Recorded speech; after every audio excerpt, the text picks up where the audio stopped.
And those contributing factors can be determined with healthcare, with access to healthcare, support networks, or education and stress. And an ongoing stressor in the Black community is anti-Black racism, which also is a major contributing factor to many of chronic illnesses.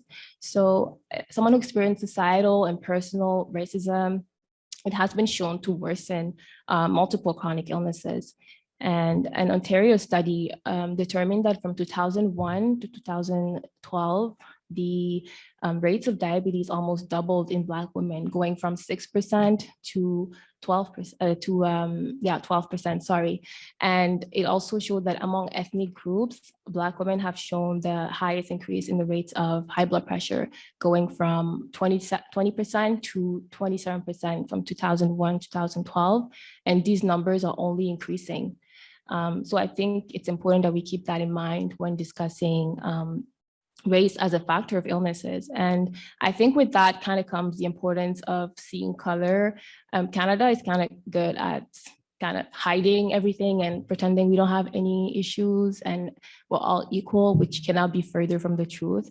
And not seeing color is very harmful to racialized people, because when you see color, you see, first of all, the person as a whole, and you're also seeing their barriers, especially working as a healthcare professional. You have to be able to see and recognize any sort of health history and risk factors, and allows you to foresee complications too.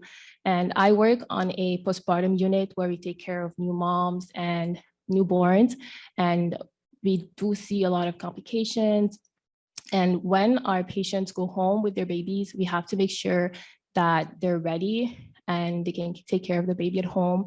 And we go through a list of like extensive teaching, and we have a pamphlet that we kind of go through, and we also give to the parents when they go home. And in that pamphlet, we address jaundice, which is a very common, it's very common in most newborns. It's not harmful.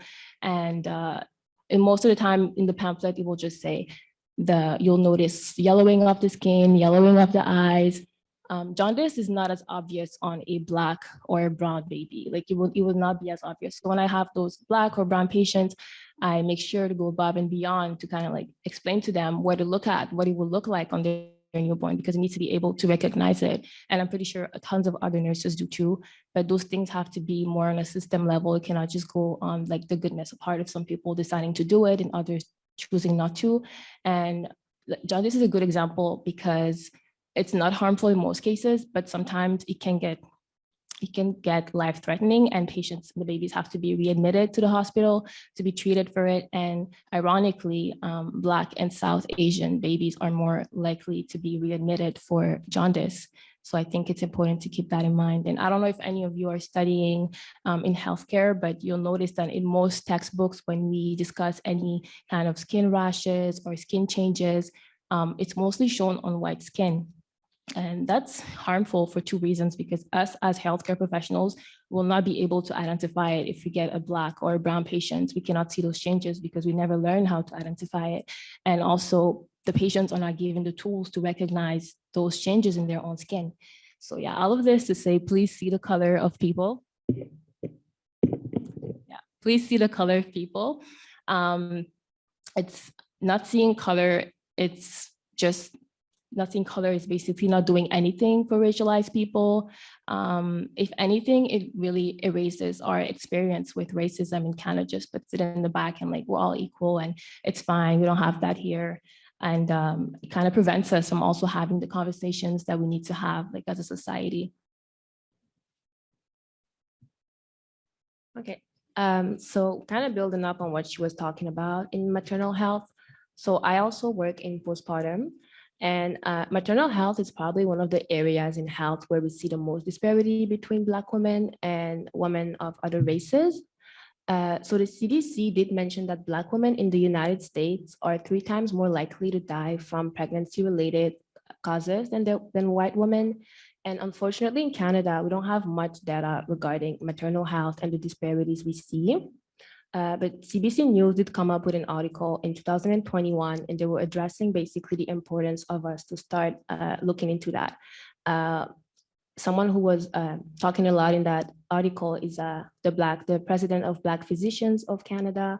She also works as a OBGYN in Toronto. And she did mention that in Canada, we kind of live in a bubble where we think our healthcare system is perfect because we don't have, because we have free healthcare. But I think that the pandemic really did a good job at exposing all the flaws in our system, most of our institutions, but mostly healthcare. So she did say that it's important that we start looking into that, because if we don't know the data, we don't know what we're working with, and we don't know what changes we have to do in order to move forward. So they did do a study, like even though we don't have much data, they did have a study in 2016 that was conducted by McGill researchers, and they did find out that there are more preterm babies among Black women than white women.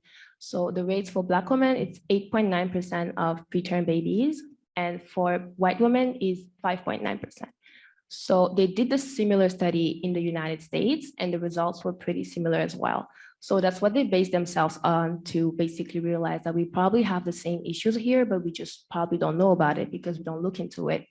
The other thing is that Black women actually have shorter pregnancies than white women. So that could explain why there's a higher prevalence of preterm babies among Black women. But that just puts an emphasis on the importance of knowing what we're working with and listening to Black women when they have concerns or they have any symptoms, because if they're experiencing pain, that could be a sign of early labor. And if you don't do anything about it, it could just result in poor health outcomes for both the mom and the newborn.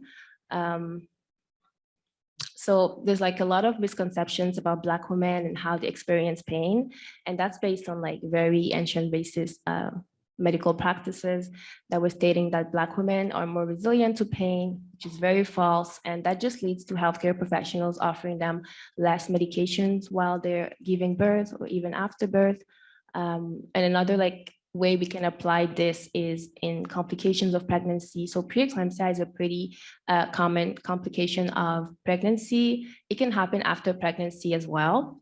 So it's very complex complication, but the main characteristic of it is a high blood pressure, and it can go from mild to very severe, where like we see the woman being readmitted and being monitored very closely. So where I work, we do have patients that come back on our floor because they have preeclampsia, and preeclampsia comes with a load of symptoms. So obviously when moms go home, they do not monitor their blood pressure. So the only way for them to know that they might have preeclampsia is to base themselves on the symptoms they're experiencing, like a headache or abdominal pain or blurry vision. And the only way we can know that is if we listen to them. So we can see how important it is to listen to our patients and just always go ignore the medical bias.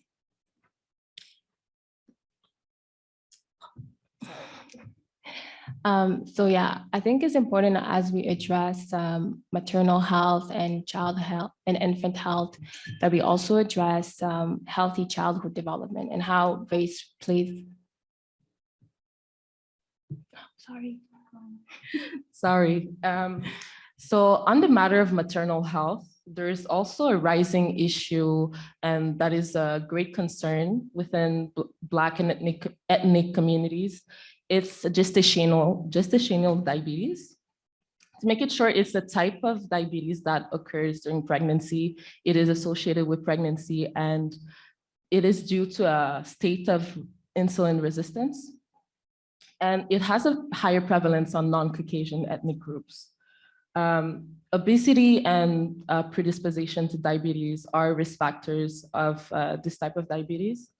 And there are many consequences that can happen with that for both the mother and the baby. One of them is preterm birth.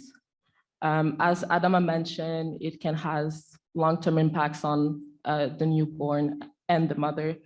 And there's also a certain risk of having a baby large, what we call having a baby large for gestational age, which just means having a baby that's over 4 kilograms at birth. And as much as we love big babies, chubby babies, it can be really harmful and problematic to have a baby that is large at birth, as it can lead to vaginal laceration for the mother. The baby can even fracture its clavicle when coming out of the womb. And there's cases of paralysis that comes after that. So there's also a certain risk of death in utero if the hyperglycemia is not controlled. And there are even long-term effects of that. So even though gestational diabetes is a short-term condition, it just happens during pregnancy. And then when you finish your pregnancy, you're not diabetic anymore. It can lead to higher risk of developing type 2 diabetes later on in life for both mother and baby. And the baby also has a greater risk of suffering from child obesity. So a study, even though there's not much study on maternal health in Canada, as Adama mentioned earlier, a study on ethnicity and immigration status as risk factors of GDM, anemia, and other pregnancy outcomes found that, and it was here in Montreal, it found that Black women were showing significantly higher risk of preterm birth, as said earlier, but also of developing gestational hypertension, which could lead to preeclampsia and a long-term condition and effects on the mother. And they also have a greater risk of anemia during pregnancy. So all of this to say is that Black women experience various barriers during their pregnancy, not only from not being listened to by their health professionals, but also because race affects them at a higher rates and could lead to health issues and problems that are not wanted.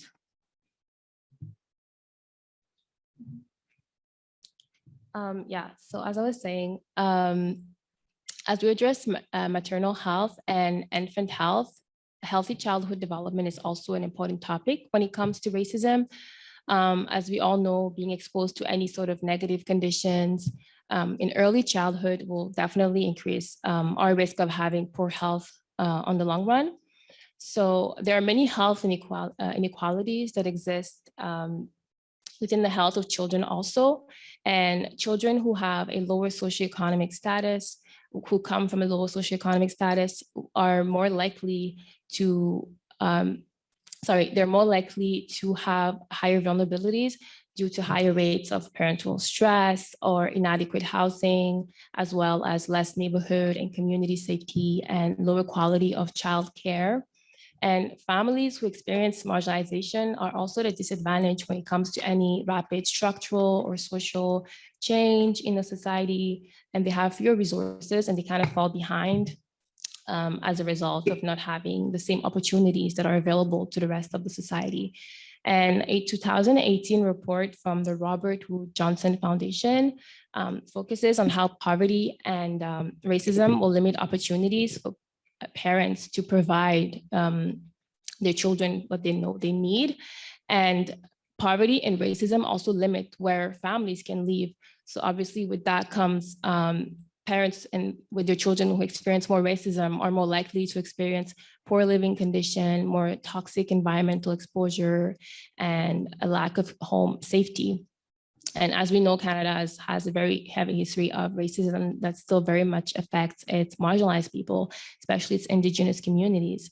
And if I circle back to child development, we need to be aware that poverty and racism also create chronic stress in people. And as we know, chronic stress is very, very detrimental to our physical health, but it's also damaging to, it also has an impact on our socioeconomic environment, because our socioeconomic environment will ultimately determine our health. It'll determine if you have access to some certain foods, if we have access to medications, and if we can access some services of healthcare and where we live. And it's also relevant to mention that the impact of racism on our health is not solely like mediated through poverty, and that racism has a very big direct and dependent impact on our health. So as you can see on the diagram, racism, if someone is experiencing any sort of structural or interpersonal racism, through different pathways, it can lead to poor health in childhood, lower educational attainment, therefore lower income in adulthood, which kind of becomes like a cycle.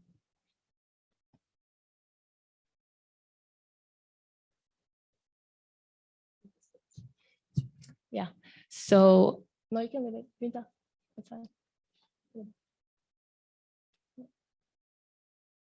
Yeah, thank you. So another way the system can be kind of detrimental to entire families is with the child welfare system, which is something we don't really talk about a lot in Canada. It's a huge issue. Oftentimes, marginalized families will see their children being taken away from them by the system. And for decades, Indigenous and Black and other racialized families have raised the alarm that their children were overrepresented in the child welfare system. There was an article in Le Devoir, it was in Montreal, and it was pretty recent, like 2019, and it was social workers kind of talking about the representation, the high representation of Black and Arabic and Hispanic children in foster care or youth department centers. And in Canada, according to a 2016 census, 52.2% of children that are in foster care are from the Indigenous communities, while representing only 7.7% of the child population, which is a very alarming number. Where I work, it's really in the middle of Montreal, so you'll see a lot of patients from multiple ethnic and social backgrounds. And we do get a few Indigenous patients, and all, if not most of my Indigenous patients needed to be seen by child services before leaving, which is very it kind of highlights the barriers that exist in our institution when it comes to giving them the adequate resources and adequate help. And instead of being given that, we just kind of punish them. It's like we're punishing poverty and like lack of access to services. So that only perpetuates more cycles of trauma through entire generations. And in a 2018 report from the Ontario Human Rights Commission, they found the same issue in African communities. They found the proportion of African Canadian children admitted into care to be 2.2 times higher than their child population. So when children are removed from their families, it goes without saying that it's very tragic and traumatic for everyone that's involved. And being admitted into care has a lot of consequences and negative impacts on their health and mental health in general. It also affects their ability to thrive in the future. And for many Black and racialized families, having their children being taken by the child welfare system also comes with worries that the system might be discriminatory or harmful and might not meet their needs. And in Ontario, children who are subject of a child welfare investigation and who live in poverty are much more likely to be placed into care. So let's say their families running out of food for or any other utilities or housing, they will face double the odds of being placed into care. So as we've seen earlier, race and poverty intersect, and research support that racial disparities exist between white children that are living in poverty and racialized children living in poverty when it comes to the level of involvement of child welfare. And the involvement of so many Black children in the child welfare system has been associated with a history of racism in Canada, and starting with the slavery in Canada. So the Ontario Association of Children's Aid Society also highlights how child welfare institution in Canada evolved within a context of white supremacy and anti-Black racism. And of course, this historic and ongoing discrimination make it that there's high levels of poverty within the Black community in Canada. And as they're experiencing more poverty, so less access to some resources, they run out of money for food, housing, and basic utilities. Now they're more involved with child welfare system. And since they are Black or racialized in general, they are more likely to be placed into care. So you can really see how that kind of becomes a cycle for those families. And racial bias is something that's a lot more difficult when it comes to assessing it in the involvement of so many racialized children in the system, but it hasn't been, it's still something that we think has a lot of impact on it for sure. In the article in the Devoir, it deeply said that there was some level of bias, of course. There was really nothing when it comes to Canada, but there were some US empirical studies that show that there is some level of bias in whether a racialized child will be placed or not in the system. And there was a study that found that at one hospital, the staff were more likely to report racialized families for suspected abuse more than white families, even after controlling for the likelihood of an abusive injury. And still in the US, one report identified that professionals may refer to racialized families because they misinterpret cultural differences for neglect or any poverty for abuse or neglect. So on my unit where I work, we, when a patient is flagged and needs to be seen by child services, we have to pay extra attention to how they bond with their babies to kind of assess for any type of neglect or abuse. And of course, that's really important. But I think with that kind of comes a little bit of bias because it's the way families choose to bond with their newborns or how they welcome a newborn in their family can be very cultural. For a lot of my African and Indigenous patients, it's more of a community-oriented approach where everyone will come in and kind of help and the mom can take some rest, but she will still take care of the baby.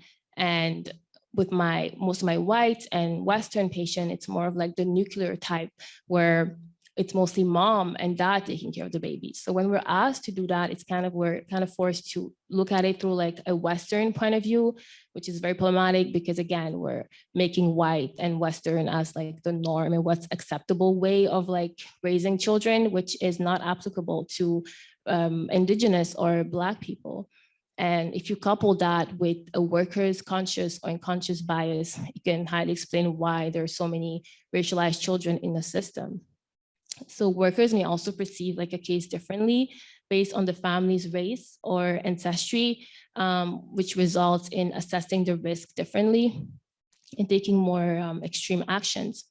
And they also may privilege white middle-class communication patterns and interpret the family's anger or frustration as lack of compliance.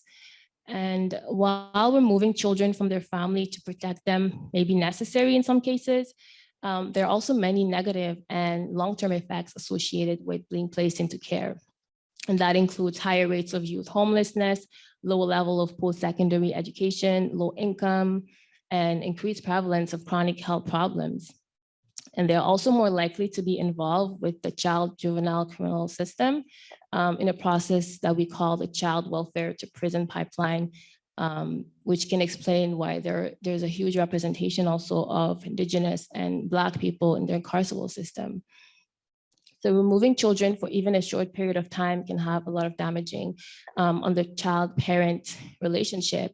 And it also affects how children will be able to thrive in the future and their relationships in the future. And there was an article where African Canadian children were talking about their trauma of being placed in families far away from their communities, especially being placed in non-Black families. And they may experience feelings of loss of connection and alienation from their families and their communities. So you can imagine the trauma and how these measures can contribute to cycles of poverty and long-term chronic illnesses in some communities more than others. Okay, so now we'll be addressing mental health within Black communities. Is it loud enough? Okay. Within Black communities, basically looking at how Black people view mental health and mental illness and what are the barriers that are put for us. So we'll just start by defining mental health in general. So it's basically a state of emotional, psychological, social well-being. It affects how we think, how we act, how we interact with other people, and it affects our ability to make healthy choices. It also determines how we handle stress and relate to other people. So if you look at the historical context here in Canada, Black people saw many barriers put when it comes to mental health, from colonialism to slavery, segregation, microaggressions, and racism. you can see how it can create an extra barrier for Black people and most racialized people.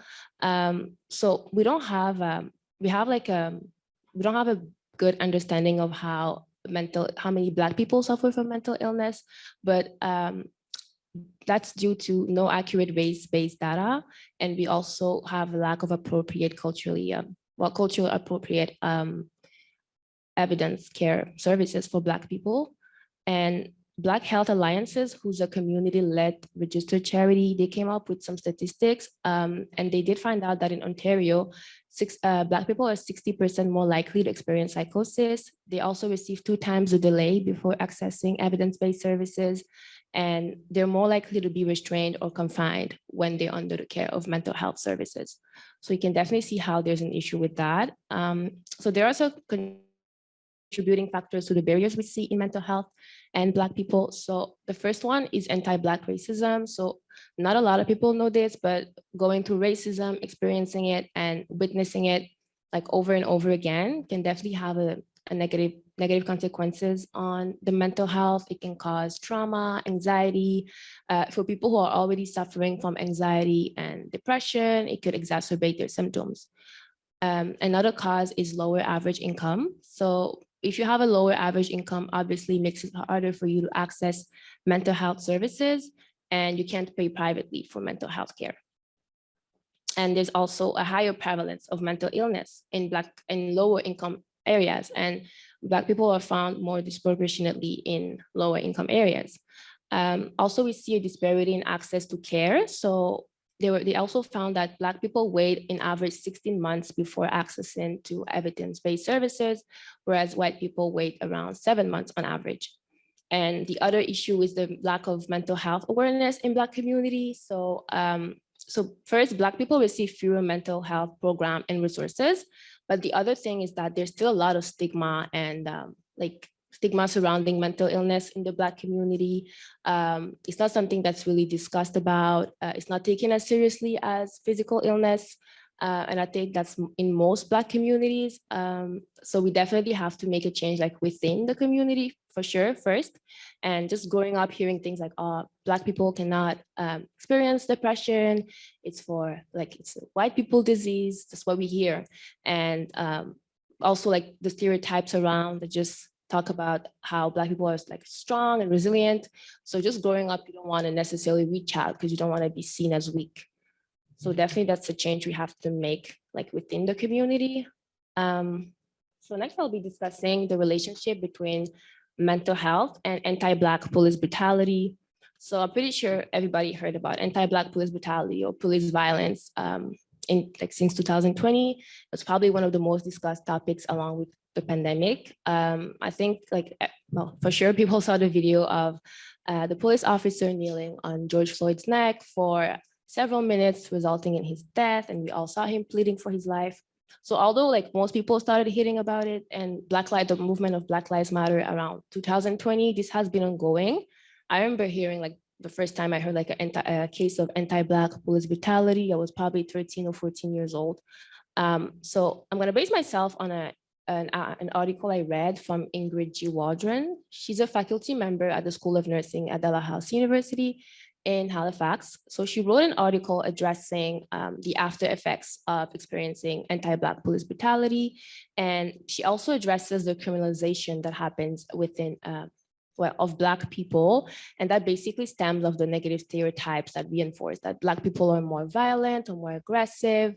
And that's what causes there's less value that we see associated with Black people and Black bodies. We see them as more disposable. And I think that kind of reflects on how we see the easiness of people to just share those videos of Black people being killed without any trigger warning. You can definitely see that people are kind of desensitized to it, even if it's unconscious. So even though we mostly talk about the United States when we talk of anti-Black police brutality, it's something that happens here as well. So recent examples are Dandre Campbell in Ontario. He was killed by Peel police. And he was killed after he called because he was suffering from mental distress, and then they fatally shot him. Also another example is Pierre Coriolan, who was a 50-year-old Black man who was killed by the SPVM after he was also suffering from mental health distress. So we don't have many official statistics on the police-involved casualties here, but CBC was able to track down 460 deaths that were involving police officers across Canada. And they did find that in Toronto between 2000 and 2017, 18 out of the 52 people who were killed by police officers were Black men, and one was a Black boy. So although representing only 8.3% of the population during that period, they represented 36.5% of the deaths, which is a very large number. So we see a lot of attention on Black men when it comes to police brutality, but Black women receive the same amount of violence. So they receive less attention, but I think here, like in Canada, we have Regis Kruczynski-Paquet in Canada and Breonna Taylor in the United States. They really became symbol of the violence that Black women experience at hands of police and the erasure we also see from media and the public. So it's really important to understand the intersectionality of mental illness and race here, because we see that Black people are more likely to experience violence encounters with police, and most of the time these encounters will result in their death. So they also, like I said earlier, there's higher prevalence of psychosis within Black communities. And when they're experiencing psychosis, they're more likely to have the police involved before they get practitioners who are actually trained in mental health. So you can see how that can create a reluctance in wanting to seek help. So obviously all of this comes with a load of trauma and negative effects. So we see an increased intensity of anxiety and trauma symptoms. It can even result in post-traumatic stress disorders for families and the Black community in general. There's really a collective trauma that is experienced by different Black communities as a result of witnessing and experiencing racial violence, like pretty often. So the first time I actually like where I read this article, it was a global health class that I took in my first year of university. They were addressing like many barriers that can be created within based on different social determinants of health. And I really thought it was interesting. The first class was titled Black Lives Matter. So you can see how like institutions are trying to incorporate that more in their curriculum, which I think is great. But I also think there's still a lot of work to do. So yeah, we just have to promote mental health more within Black communities. And like I said earlier, you really start within, like with us. And like, I hope future generations are going to be more open about discussing mental health and valorizing it as much as we do with physical health. And just everyone in general should be open and understanding of the barriers that are created for Black people when it comes to mental health and their reluctance to wanting to seek help, because we see what it results in for most of them. And it's just important to educate people in general that it's okay to seek help and support. It does not make you weak, and mental health is as important as your physical health. I'm just going to stay up since I need to monitor the PowerPoint. So now we're going to switch the subject a bit and go into food insecurity and how it impacts the Black family.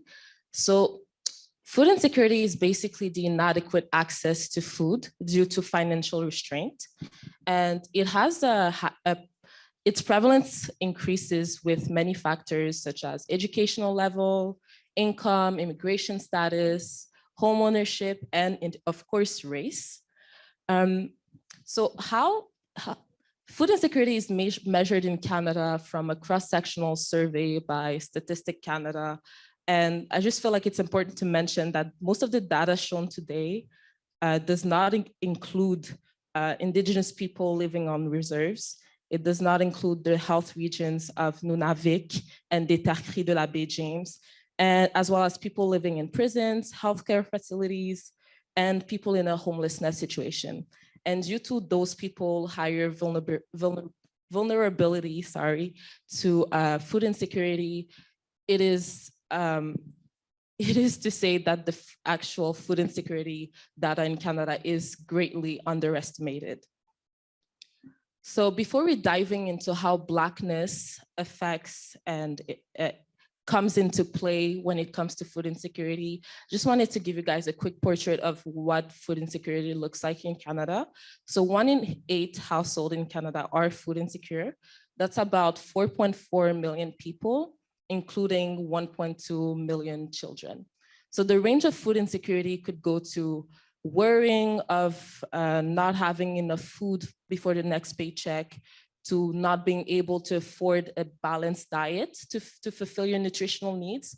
And it could go as extreme as not eating because of lack of food and money. So although Quebec, Ontario, Alberta, and British Columbia account for 84% of the food insecure population, we could see that the greater rates, as you can see on the map, are in the 3 northern territories, with Nunavut leading by far.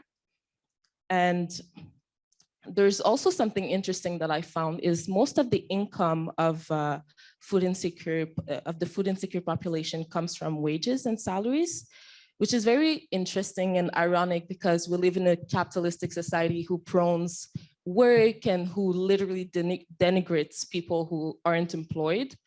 But we have to understand that most of the people that suffer, that don't have adequate access to food, that is one of their most basic needs, are actually from the workforce.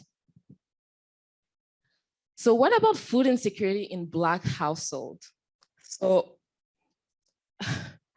it is very interesting, and I have a few stories, and you're gonna see during my talk, I have what I call story time, and I'll give you a story that's what happened to me in class. So the highest rates of food insecurity are found in Black and Indigenous households. And there is higher prevalence in other racialized groups as well. But we found that when you adjust for factors such as education, immigration, income, and household composition, stuff like that, most of other racialized groups, it will resemble their white counterparts. So it will diminish. But food insecurity will still persist in Black and Indigenous households, which makes food insecurity in Black communities a matter of race inequity. And a study conducted by Proof, which is the study that most of the data that I'm showing today are from, found that the best predictor of insecure access to food for Black Canadian was in fact race. So it's not education, it's not immigration status, it's not whether you have a home or not, it's not your income, it's really your race that is the best predictor of whether you will be food insecure or not. So it's weird because most policies and approaches in place right now to address food insecurity in Canada are really about fighting hunger and through food banks or community kitchens, but it really fails to address the more systemic issue of food insecurity. And it's just a temporary solution that is depending on charity. And addressing food insecurity in the Black community would mean actively fighting against anti-Black racism. So oftentimes in academic spaces, when we discuss the barriers, when we discuss food insecurity, the barriers that the Black family and the systemic racism that the Black family face is rarely addressed and rarely even considered. So whether it is in a Canadian context or in a more global health context.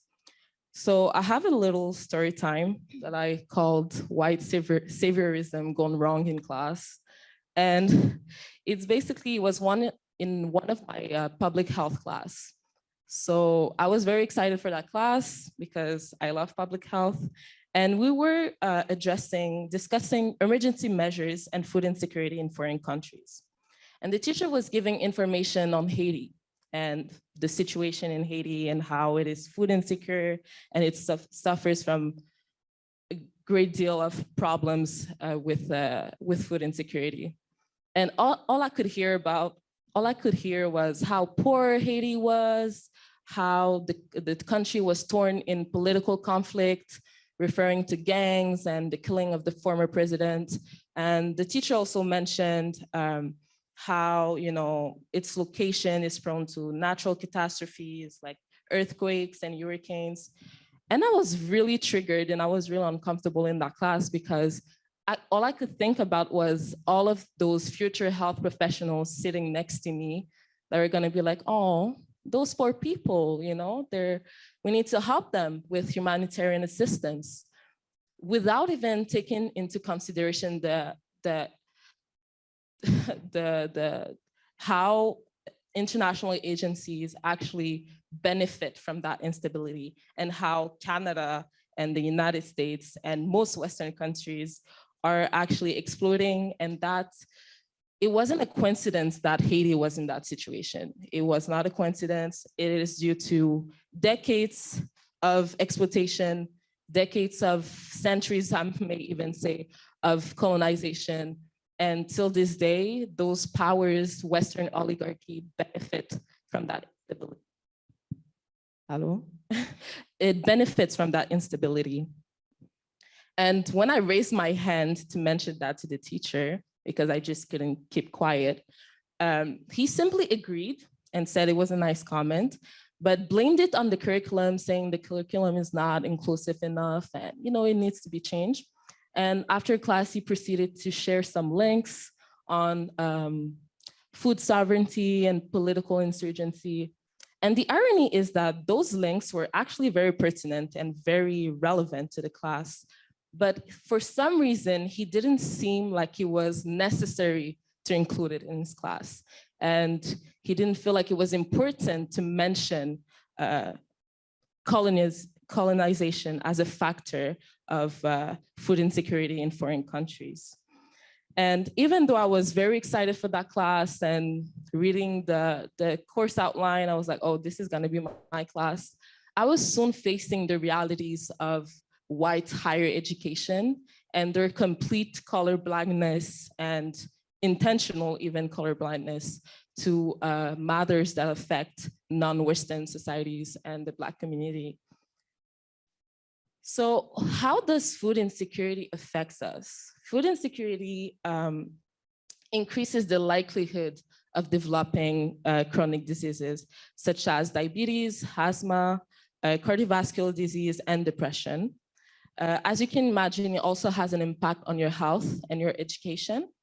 And it was even linked to learning challenges, low graduation rates, and low self-esteem. So the right to food is a human right that is recognized by the World Health Organization. But in Canada and Quebec, we fail to recognize it in a more legal and official way, which kind of slows the creation of policies addressing food insecurity.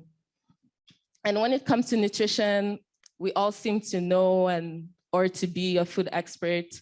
And we hear all kinds of information, whether it's about diet culture, sports and supplements, or just about what's good food and not good food, what to eat and not to eat, that we tend to forget that eating is it's one of our most basic physiological needs. And to think that the right to inadequate access to food is denied to so many Canadians, and that disproportionately affect the Black community, kind of make me sick, and especially when Canada is kind of seen as this leader in everything regarding human rights. So another thing that I wanted to address was Canada's food guide and how it is not for every Canadian, and especially not for Black ones. So the new guide, the most recent guide is from 2019. And it was long awaited because the last one was in 2007. And the new guide was really hyped and said to be more inclusive, simpler. It would, encourage people to have a healthier lifestyle and a more sustainable one. And while the guide is way simpler, as on the top right corner, you can see what Canada's food healthy plates look like. It's very simple. Basically, half of your plate should be veggies and fruits, a quarter proteins, and a quarter whole grains. So it is way simpler than the old one that used portions and food categories. So while the new guide does stretch more the social aspect of eating, and it is translated in various languages, included German, Arabic, Hindi.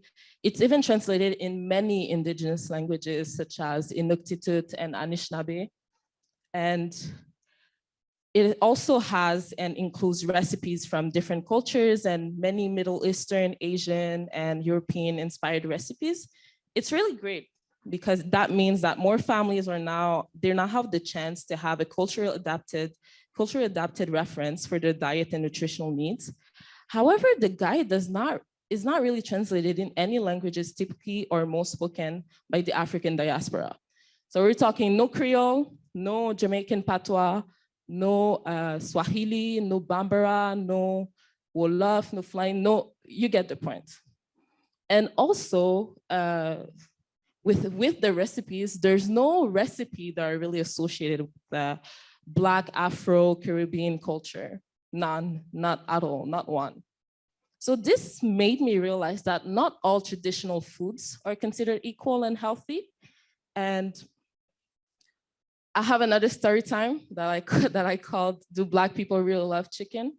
So it's the same class, public health class. We had an assignment to create a food guide for a specific community.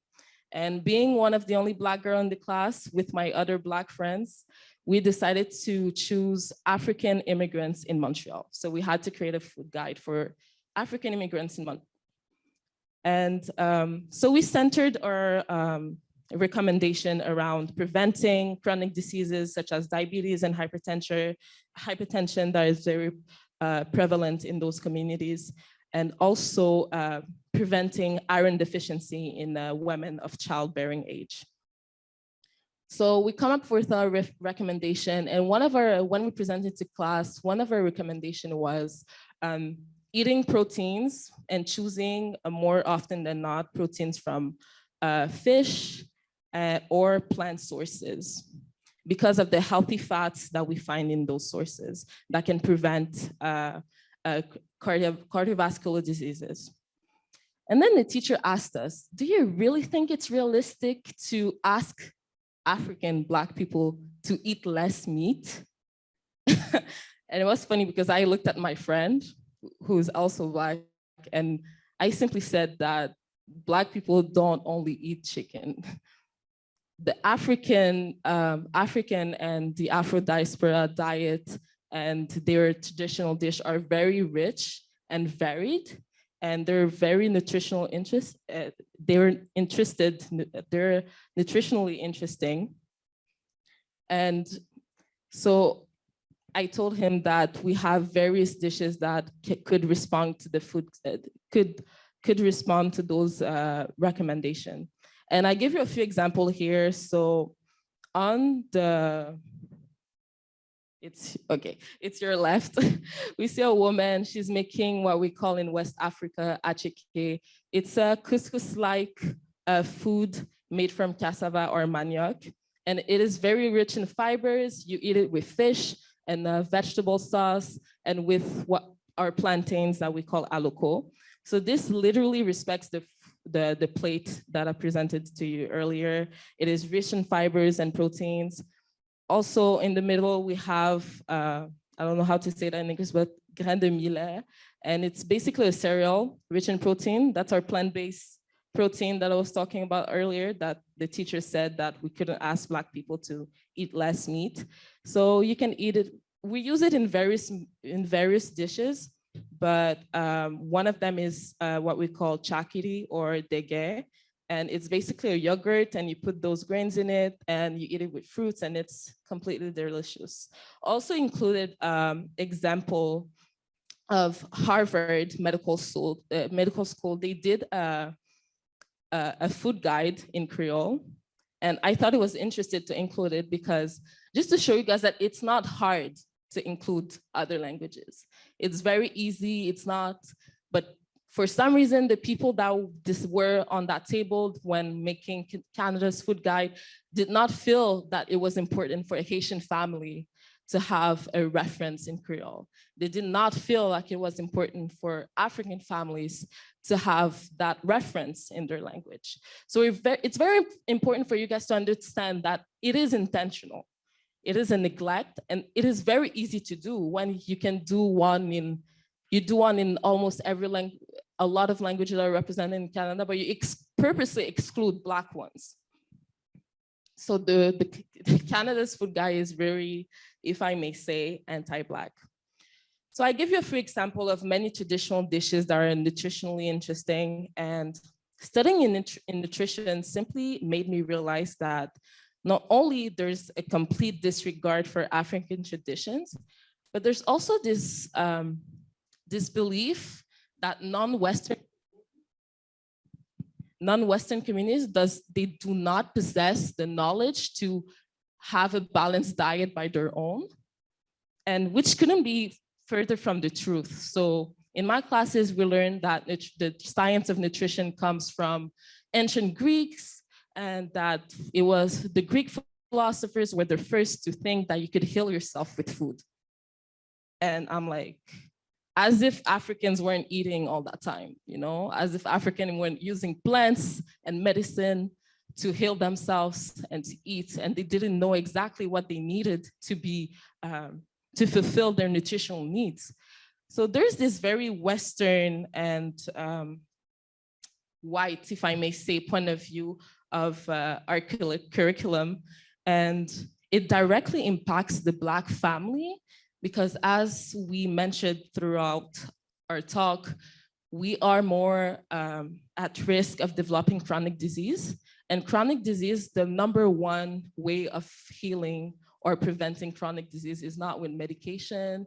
It is really with your diet and your healthy habits, with staying active and everything. So we're more at risk of developing diabetes, let's say. And yet our food guide that is meant to, you know, help the population prevent those diseases, it's meant to be an easy reference that every Canadian could use. We're denied that access. So I just want you guys to reflect on that. And this will be all for me. I'll let the girls conclude. So this pretty much concludes our talk. So I think we should go around, and we're just going to each mention one of our takeaways from this discussion. My biggest takeaway is honestly to just be comfortable with being uncomfortable.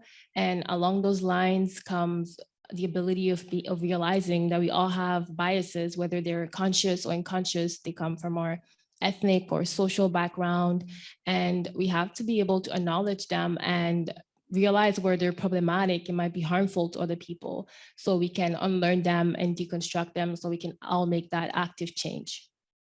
So obviously there's still a lot of work to do. A lot of this work is done at a systemic level within institutions, and I personally think it's going to be hard to do if we still have a government that does not even acknowledge systemic racism. So unfortunately for us, this work can also be done at an individual level. So everyone is responsible for the prejudice they hold, the bias they have. You have to work on actively deconstructing some of your problematic views. I'm personally still doing it. And I think in this day and age, you cannot only be not racist, you have to be anti-racist. And we can all be participating in the oppression of other people without realizing it. If you're open to learn and actively validate other people's experiences, you've already done half of the work. So I just wanted to add that, as you can see, higher education and academia is far from being neutral and can be very racist. And this is problematic because as a Black student, even though I come with a certain perspective and a baggage with race, I am too a product of the system, and I need to be extra careful and to, you know, check myself and ask the right questions, especially with matter of race. So when the teacher says race is a factor, why? Can you tell me why? Can you develop on that? And I encourage you guys to do the same and actively engage with those conversations. We hope you guys will continue those conversations in your respective circles. And if you're interested, we have an Instagram page and we talk about basically race and health. So you guys can follow us at Spill Some Facts on Instagram. Thank you so much for listening to us.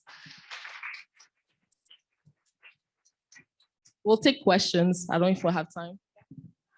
Thank you so much. That was absolutely fascinating and so instructive and so important. We have about 2.5 minutes left. I don't know if there are any questions. There's a mic that's a standing mic over there, and I can come with my mic for sure.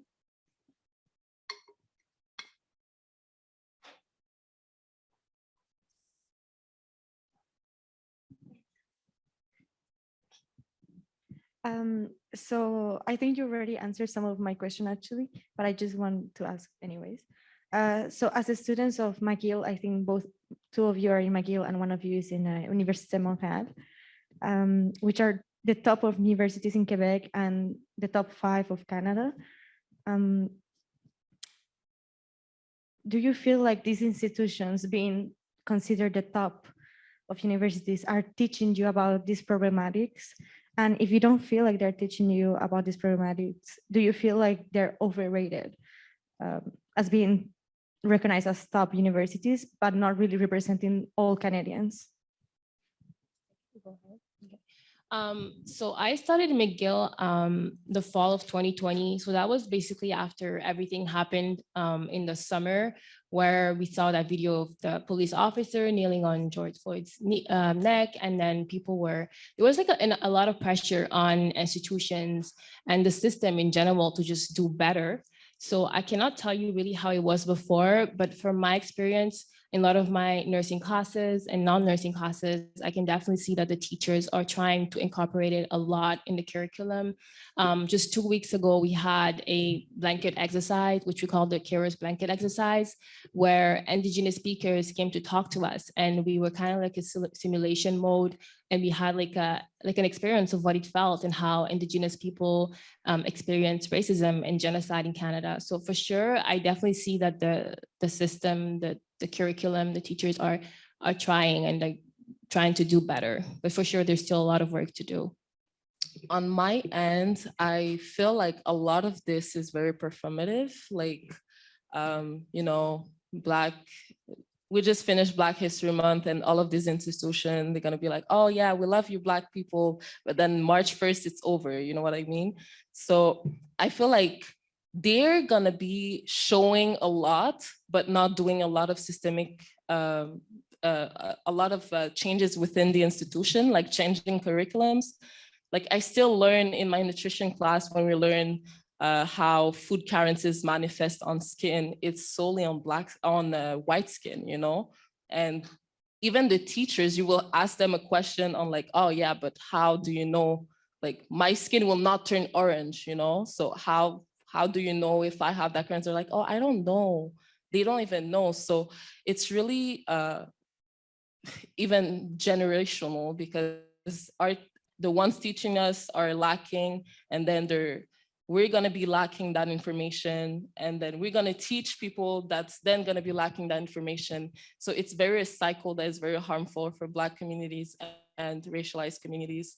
So I do think that they're overrated in that sense, but even though like the top universities are not measured in like how inclusive they are or how they deal with matters of race, but yeah. Unfortunately, we've run out of time, but I would like us to thank Binta, Adama, and Hawa so warmly for such an important presentation. Thank you so very much. This was a wonderful way to kick off International Women's Week.